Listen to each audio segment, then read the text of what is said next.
Pengakuan mengejutkan tetangga suami yang bunuh istri, pelaku galau dan gelisah.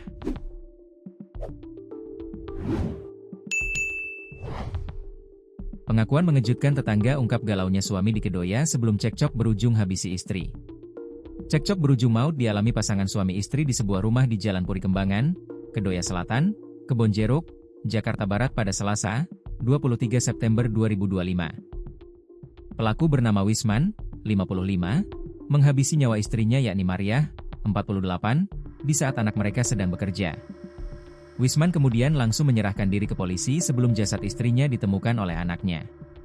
Tetangga sekitar pun mengungkap perilaku dari pelaku yang sampai tega menghabisi istrinya sendiri. Sumarni, salah satu tetangga menceritakan bahwa Wisman sempat beberapa kali mengutarakan perasaannya yang gelisah karena merasa istrinya berubah.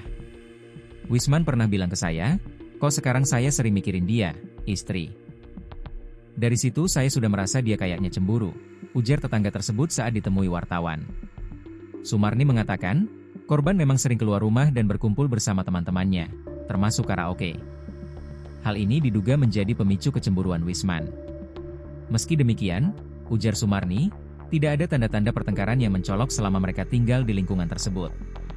Adapun Mariah dan Wisman diketahui telah tinggal di lingkungan tersebut selama lebih dari 1 tahun. Saya nggak pernah dengar mereka ribut. Tapi kalau Wisman, emang dari dulu kasar orangnya, ujarnya.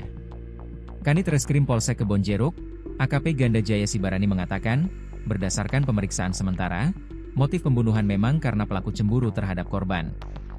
Sementara karena diduga korban ada perselingkuhan tapi kami masih dalami lagi benar gak informasi itu. Kita cross-check informasi yang ada dengan data penyelidikan kita, ujarnya. Adapun pelaku menghabisi nyawa istrinya dengan mencekik menggunakan tali tas. Saat ini jenazah korban telah dibawa ke RS Polri untuk proses autopsi guna mengetahui penyebab pasti terkait kematiannya.